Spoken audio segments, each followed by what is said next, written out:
Good afternoon and welcome to the Windsor Wednesday show. I'm your host, Lyndon Crane, and thanks for joining us for our second last Windsor Wednesday show of the school year. Today I'm joined by Advait Desai. He is in the down on the left. He's a second-year medical student at the Schulich School of Medicine, also involved with many clubs at the University of Windsor, including SOS and Outstanding Scholars. Very, very active member of the UWindsor community. Up on the top right, we have Rhyno. He's a systems librarian and head of systems at the University of Windsor. Art, pleasure to have you on the show. Down on the bottom right, David Phillips. David Phillips is an alumnus who graduated with a Bachelor of Arts in Geography, but he's also now a senior climatologist at Environment Canada and has won the Order of Canada and also received the Queen Elizabeth II Diamond Jubilee Medal and many other distinguished awards from his work in climatology. So David, Art, Advait, thanks for joining the show today. And we'll kick things off with Advait. What has your experience been like at the Schulich School of Medicine in dentistry?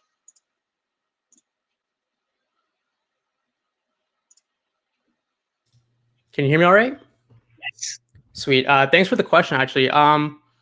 Honestly, it's been fantastic. Med school is something I've always dreamed about when I was an undergrad. It's something I always aimed towards. So when I actually got in, it was kind of a surreal experience and it felt like I was just dreaming. Really, it really did. The great thing is I'm at the Windsor campus.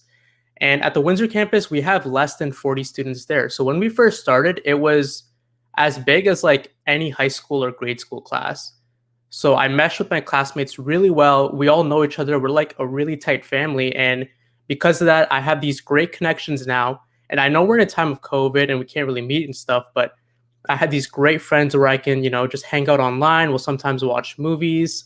When the weather got a little bit better, we started going out for bike rides, things like that. It's been great. But in terms of the actual medical school experience itself, going to the hospital has been just mind-blowing because when you're an undergrad, they don't really let you watch a surgery. They don't really let you, follow or shadow around a doctor. It's not really allowed in Ontario. When you get into med school, however, it's actually applauded if you do that. And they encourage you to go out and volunteer and shadow physicians and doctors. So actually going out and seeing what different specialties are available, getting hands-on, because some physicians also allow you to, talk to patients, get histories, and do basic stuff like taking blood pressures or giving shots and things like that. And, in undergrad, it was all about studying. I loved my undergrad in Windsor. I really did. I still am in Windsor technically, but it was all about studying in books. And now that I had the chance to be a little bit more hands-on, it's been just a wonderful experience. I'm currently in my second year. I'll be graduating hopefully around 2023. So I have 2 years left. And I'm just hoping that, I continue studying well, I continue practicing, going to the hospital, and hopefully one day I can be a pretty good physician. Yeah, sounds like a great experience for you. And I would imagine some students are not sure of what this medical program is and the partnership with Western University, if I'm not mistaken. Can you walk us through what is the program all about? Yeah, for sure. So there is a shortage of physicians in Southwestern Ontario. And because of that, Western actually, I guess, partnered up with the University of Windsor to bring a satellite campus to Windsor. So the main med school is in London, Ontario, at Western Ontario. And the class size is about 170-ish students. From that, 38 students are sent to the Windsor campus where they practice here at the medical building here. And they actually also go helping out, or they help out at the hospital, the Windsor Regional Hospital, Hotel de Grace in Windsor as well. So once again, the whole point of this partnership is to help increase physician interest in Southwestern Ontario because we do have a shortage, and that is something we're trying to fix. Really exciting, and it's great that you're able to continue your studies back at the University of Windsor and still go to medical school at the same time. That's unreal. Thank you. Awesome. Well, thanks for sharing that, Advait, and I guess congrats on your second year. That's impressive. 2 more to go, and I imagine you're ready to become a physician in no time. 2 more, and then residency, but we're not going to talk about that. Well, that's a different conversation. Yes, awesome. Thanks so much. Going next to Art, your role at Leddy Library. It's a very interesting one. Can you share more about what it's all about? Can you hear me okay? Yes, loud and clear. Okay. So I've been a systems librarian at the Leddy Library since 1993, and that means that I'm responsible for a lot of the technical side of the library's operations. My undergrad degree was in math and computer science before I went to library school in the 80s, and I'm not alone in the tech role at the library. I work with a great team to keep the lights on for our systems. When I first arrived at Leddy, there was a fleet of what were called IBM 3164 terminals. And one of the very first projects I was ever involved with at the university was changing them over to PCs. And really, we have never looked back from that switchover. I also do liaison work with the departments of computer science and physics, where I'm responsible for the materials that the library purchases to support the courses in each department. And I should note that I'm sitting in the room next, I'm actually on campus today, and this room is next to where Dr. Leddy, the library's namesake, used to have an office. And I was fortunate enough to meet him when I first started on campus. So I've been here for a while, and between my wife and 3 kids, we have a lawyer, a musician, an auditor, and a physicist in the family, all of whom are proud graduates of the University of Windsor. Really exciting, and thanks for sharing that story about Dr. Leddy being like right next to you. You've met him in your role. I mean, it must be great working in Leddy Library. It seems like you're very passionate about what you're doing. Has there been any changes because of the pandemic at Leddy Library that's affected your role at all? How'd you work through that? Well, things are certainly much more virtual now, and I'd say the entire library shifted to focus more on the virtual side of the campus. But we have bookings for workstations, and we recently added bookings for study rooms. So there's a little bit of physical presence back in the library again. But yeah, it was hard to not be in the library every day. And I grew up going to the public library. I come from a small coal mining village in Nova Scotia. The library was like a sanctuary when I was little. And I think on campus, the library is still a sanctuary for a lot of students. So it's hard not to have that physical footprint in the same way. But we're trying to do as much as we can virtually, and hopefully we'll get back to semi-normal sometime soon. Yes, and Advait mentioned that before, is being able to go back in the Leddy Library and study. It's a place that many Lancers use throughout their undergrad as a resource for information or just a quiet space, right? And the Leddy Library has those options throughout the pandemic where students were able to go and have some type of seating area or computer available to them. So that's really great. Thanks so much. Thanks. So going down below, bottom right to David Phillips, you have a very exciting role, and it's one I'm interested in learning more about, and I imagine many other students are interested in, especially if they're interested in geography or science or anything in that field. What are some projects that you work on in your role as a senior climatologist at Environment Canada? Well, Lyndon, I actually graduated from the University of Windsor when Dr. Leddy was the president, so I can close the loop on this. You see, hey, I've been around a long time. I was actually the first. My first year was when it was the University of Windsor and not Assumption, and so I go back a long while. And I began my career with Environment Canada. It wasn't called Environment Canada then, 50 some years ago.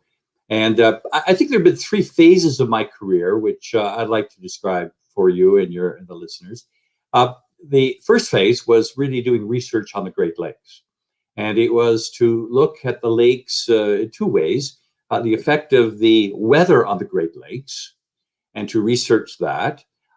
This would involve water levels, lake levels, of course, and wind and waves, those kind of things. And then the effect of the lakes on the land climate. The lake effect snow, for example, or lake and land breezes. And I remember after a few months working, I returned to the University of Windsor and presented a scientific paper. My professor invited me back, and it was at a conference. And hey, I was still learning what to do. And this was after I had left the University of Windsor as a graduate. The second phase of my career was one more as an applied climatologist, one who always felt that yesterday's spent weather observation wasn't useless. You could take that information and turn it into more information to make people's lives safer, more profitable, more comfortable. And so I've always been saw the value of climate information.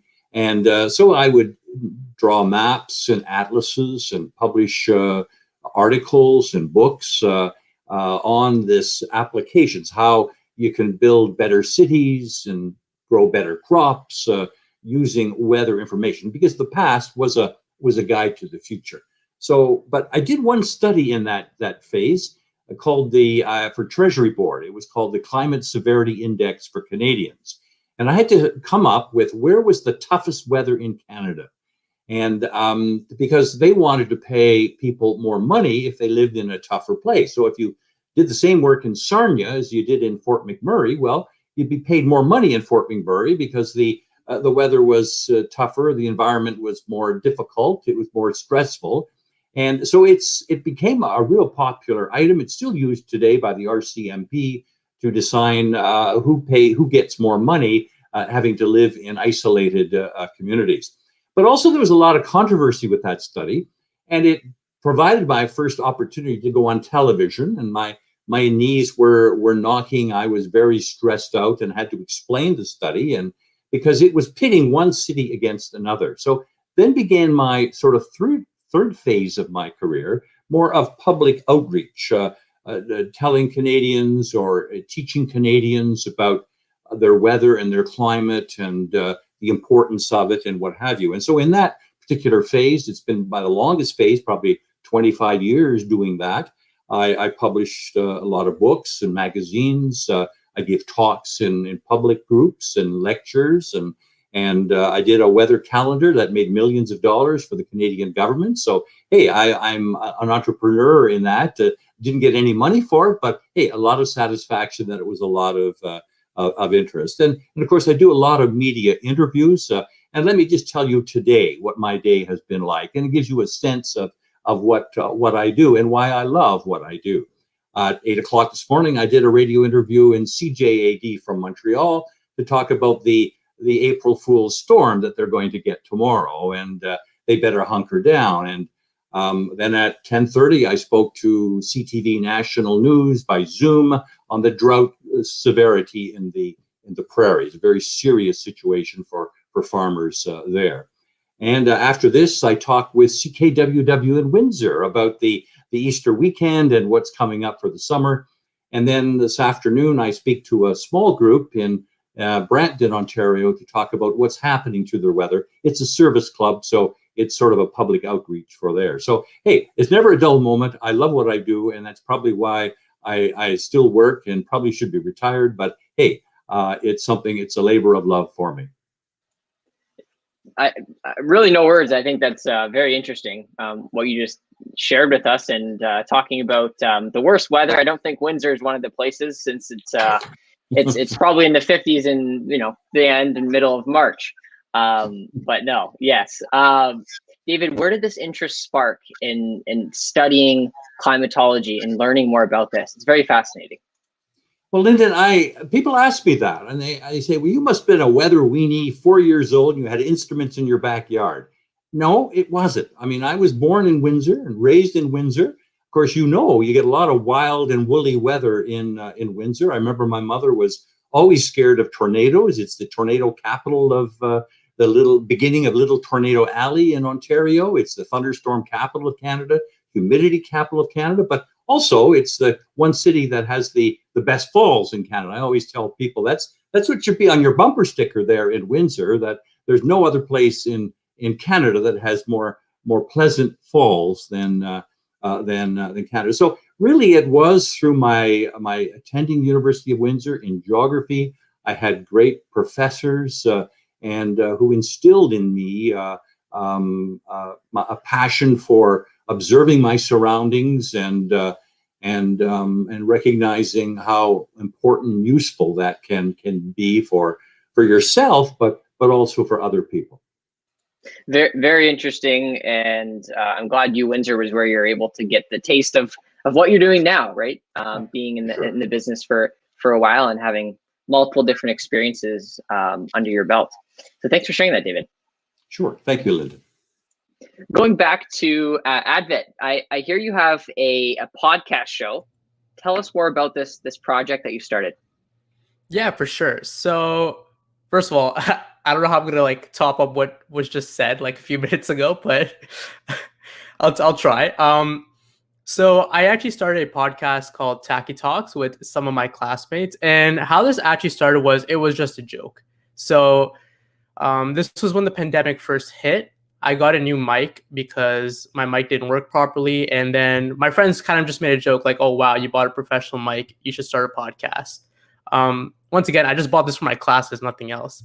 So we're just joking one day. I was like, "All right, like I'll start a podcast if you join," and they're like, "Okay, let's do it." So now I'm like, "Okay, wait, what? Like, are you serious?" And they're like, "Yeah, let's just do it for fun." So that's how it kind of started. And then from there on, this was around the summertime. So what was going on was a lot of people that I know in undergrad or a lot of people trying for med school were messaging me and asking for advice or asking how they should approach the MCAT, which is a test you have to write to get into med school. And they were just pretty much looking to better their application. And I like to help these people because I also got help when I was in undergrad. So from there, I realized that I was kind of telling people the same thing over and over again, the same advice. And we just kind of decided to put it on the podcast or make that our main goal for the podcast, to share our advice from med school, how to get in and what we did in undergrad, because we realized all of our friends are asking us what we did. So there are probably more people around Ontario or around Canada that have similar questions. So why not try to help as much people as possible? And that's where the idea kind of started. So we did a few episodes talking about our paths to medicine. And we weren't really thinking about doing more episodes. It was just like a few episodes and then stop. But we had really good positive advice or feedback, and people seemed to love it. We started an Instagram account. A lot of people started following us. We got more and more questions, more and more ideas for episodes. And from there on, it's honestly just like a hobby now. It's something we do a few times a month. And I'm sure you can agree, because I think you have your own as well, right? It's fun to record. It's fun to just sit down. And you're probably having fun like hosting this session right now, because it is like a mini podcast almost. For sure. Where can students find more information about your show, Tacky Talks? Yeah. So we're honestly, everywhere you can find a podcast, you can find us. We're also on Instagram. You can just search Tacky Talks.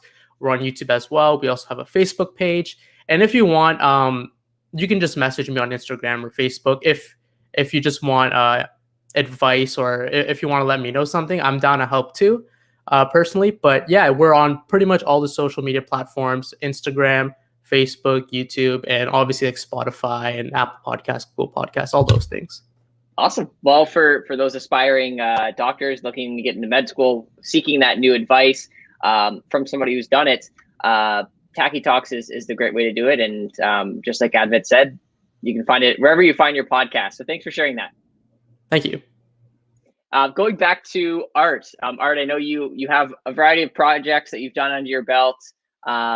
Aside from working at Librarian, I believe Essex Free Press, starting that as well. Tell us more. What exciting projects have you done surrounding reading and writing in the community? Yeah, probably the biggest outside work-related activity for me has been wrapped up in newspapers.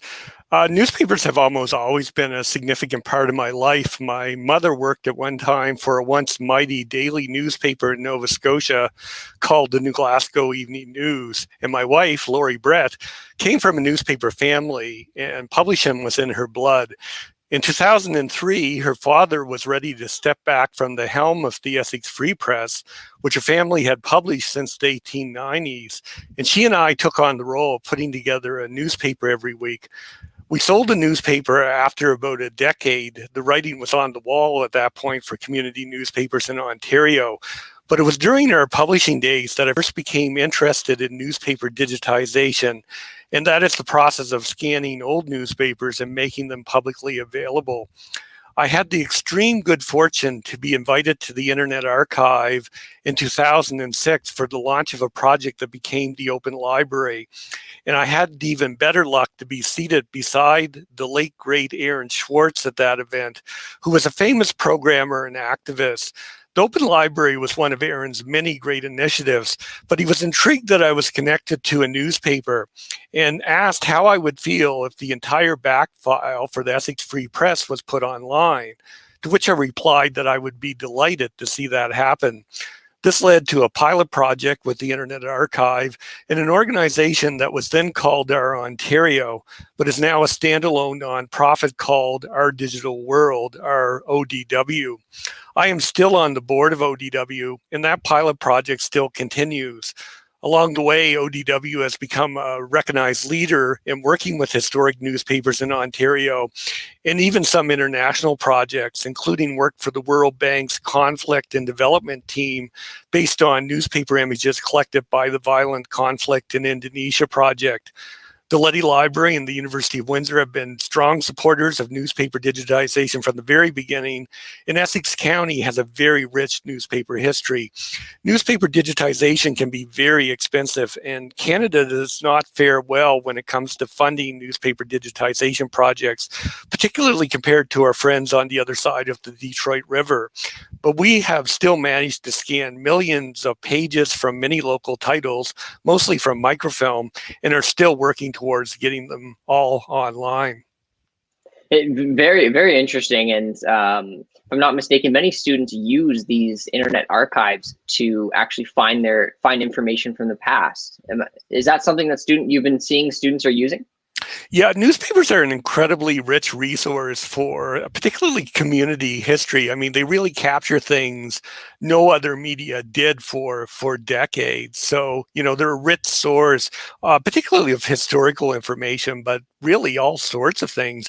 Even weather is captured in a local community publication. So yeah, students make good use of them. Genealogists make a lot of use of them. And I think the thing that's always amazed me about newspapers is their sheer volume. There was a project Google started that was called the Google Newspaper Archive, and they shut it down in 2011. And a lot of that had to do with the sheer volume of newspapers. So Google had digitized 60 million newspaper pages. And, it's not often, I think, Google says, this is too big for us to do. But newspaper digitization was one of those things even they were sort of intimidated by. So the volume is substantial. And I mean, we've probably done about 2 million pages just of Essex County newspapers. There's been about 200 titles that have been published in this area. There's some famous abolitionist newspapers that started in Essex County. And I feel like we're never going to get to the end of them. It's just sort of like an endless source, but very rich, detailed information about the community. Yes, definitely. Big data that you have to input from switching over to paper to digital. Congrats, Art, for taking on these projects outside of your role at Liddy Library. Thank you. Going back to David, if you could pick a moment in your undergrad or something memorable, what was the best part for you studying geography at UWindsor? Well, Linda, let me comment about, first of all, what I just heard. I'm so encouraged by what was said about the newspapers. I've really saddened by the demise of newspapers, but they are an incredible source of information for me and my work and the books that I've written, past histories and famous events, so weather events in the past. And so I'm elated that was certainly mentioned, and I congratulate that. I look back, I've attended many universities and I've visited many, but it's still, and it's not just because I'm saying it because I'm with you today. But the fondest memories I have as an undergraduate at the University of Windsor, 50 some years ago. I started in history geography. I did a 4-year program, but focused mostly on geography in my second, third, and fourth year. And I look back, I think for me, it was a small group. The department had only 3, 4, maybe 5 professors at the end of my time there. Classes were in Windsor Hall, and they were a close group of students that really stuck together, and it was like as mentioned by our, it's a sort of family kind of a thing. But I think most of all, Lyndon, for me, what I look back and it was really the professors. You know, they were so inspiring. They were good lecturers, both in the classroom and outside of the classroom. And in geography, you do a lot of field work. You go into, I remember field camps in Pelee Island and the Bruce Peninsula. I remember our professors would take us to scientific conferences. I remember driving up to Waterloo in a blinding snowstorm and to hear learned people talk about geographical issues and inspired me there. They were we had a geography club that we formed, and so we saw our professors socially and academically. They were also, as I learned more later after leaving the university, were very respected scientists outside of the university by their colleagues across Canada and in Europe. And they were very generous in sharing their networks with people. I don't think we used the word networks back then, but you got the point that they recommended you, they encouraged you, they reached out to others to bring you in, and I so really appreciate that. They were also dedicated to the university. They were in the community of Windsor and Essex County. Some of them were politicians in the community. They were pillars of their society and in their community and their families. They were great ambassadors to the university and to Southwestern Ontario. But most of all, I think they inspired me. They hired me. I got hired as a summer student by one of the professors to help out in her research. They twisted my arm to seek an interview with Environment Canada. I didn't want to do that, but I went ahead and did it. And my God, I've been here. It's the only job I've ever had. Well, I was a room service waiter, so I always feel I had something I could fall back on back then. But I didn't realize it until later that they also, I think, in a way, helped to shape my character, instill my passion for the environment in me, because they had it and it rubbed off on you, and just lessons learned, life lessons learned came from those small group of 4 or 5 professors. And I think hard work. I often, with young people ask me what is a good thing to have I say it's hard work. And at the University of Windsor in geography, we always felt we had the worst of both worlds. We had labs and long assignments of the science side, and we had essays and papers to write from the art side.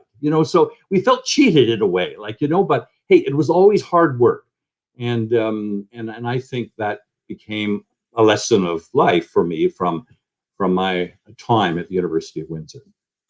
I'm so glad, David. And you mentioned having those professors that helped you. Are you able to give a shout out to those individuals that really helped you throughout your career, those 4 to 5 professors that really stuck out to you?